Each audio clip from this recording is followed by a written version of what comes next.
Hi, and welcome to Dream Journal. As usual, I am your devoted host, Andromeda. Before we dive into today's episode, I want you to meet today's sponsor.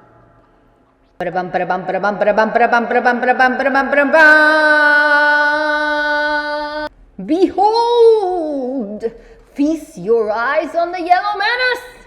It's a toy, you say. It looks harmless, you say. That's exactly what the enemy will think, giving you the upper hand in combat. This is far greater than meets the eye. This, my fellow humans, is a multi-purpose state-of-the-art weapon. Are you sighing in disbelief? Believe me not? This little guy can become a boat if placed in a large body of water, and not only that, it can guide you exactly where you need to go if you have lost your way. Enemies are afoot! Worry not, my fellow humans. The yellow menace can vaporize enemies if you sing Kokomo. The amazingness will course through your veins. Oh yeah, our sponsor name is Fart Dreams. You need us. You just don't know it yet. Disclaimer. We do not make any warranties about the safety of this device. Any action you take is strictly at your own risk. Thank you. And with that, my friends, we can start the video. Check out the links in the description down below.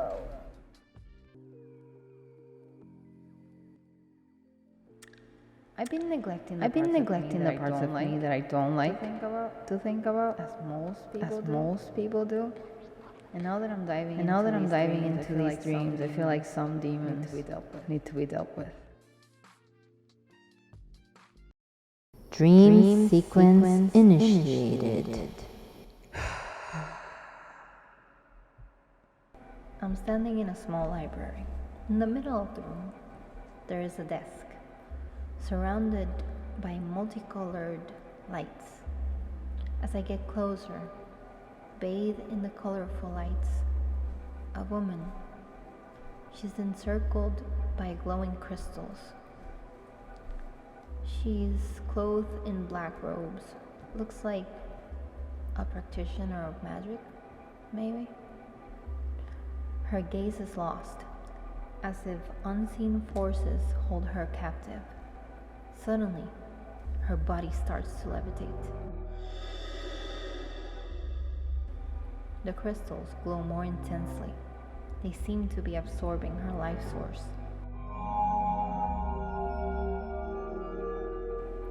The color of her skin starts to fade as she falls to the ground. Blood starts permeating through her robes. I'm trying to find the source of the wound.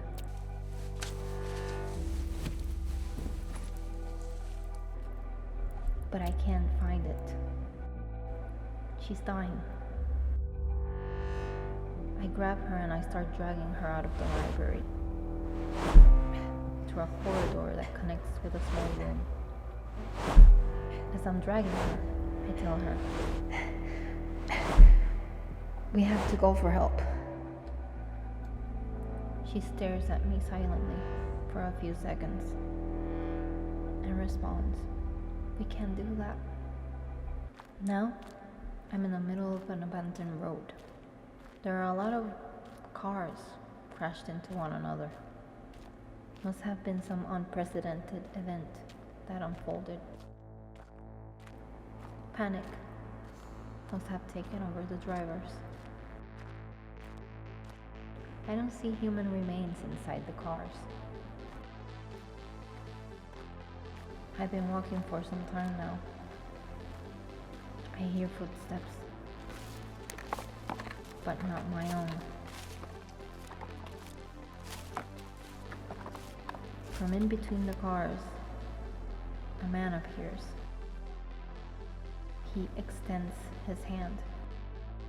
As soon as I take his hand, we are transported into a house.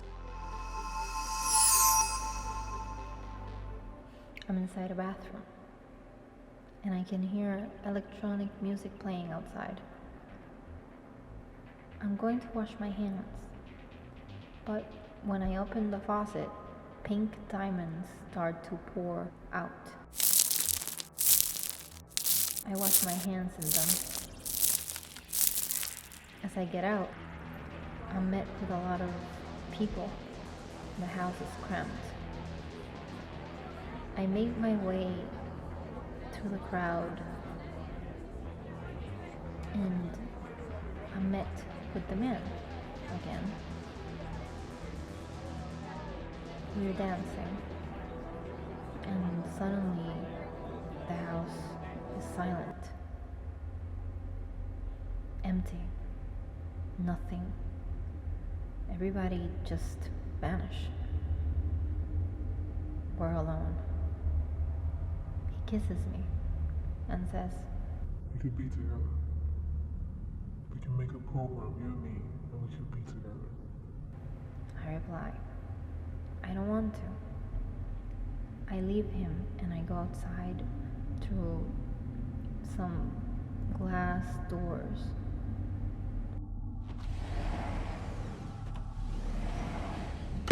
There's a pool with a city view. I decide to go in.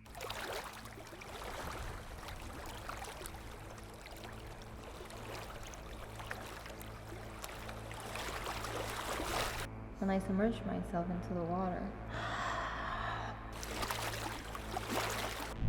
and try to swim towards the bottom, I can't distinguish where it ends. All I see is darkness. I swim back to the surface.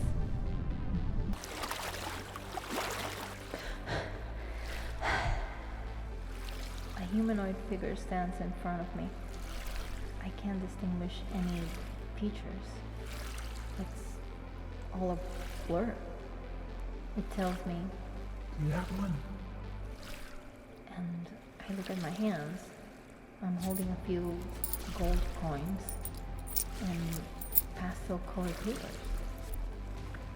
The humanoid figure says, "Follow me." it submerges into the pool. And I follow. As we swim into the darkness, I see pipes and pressure valves on the walls of the pool. We swim further, and a portal opens up. Through it, I can see an underwater civilization. All the houses are electric. On the outside, they have colorful lights that change color and some type of connection, black covered tubes. Everything is illuminated. The humanoid says, "We don't have much time. We need to go." we swim back to the surface, and when we reach the surface, a crowd is standing still, looking at something behind me. I turn around and I see a white-haired man being pulled under.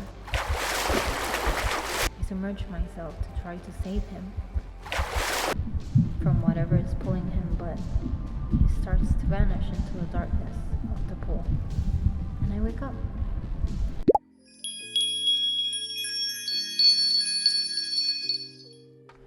Well, that is the end of the dream. Thank you for taking the time to watch this video, gentle surfers of the web. I know there is a ton of content out there, and I sincerely appreciate you watching this right to the end. And also, follow me on Instagram, Twitter, and if you haven't already, subscribe to my channel. It really helps me out. I am Andromeda, and this has been yet another episode of Dream Journal. And I guess that's all for now. See you in the next episode.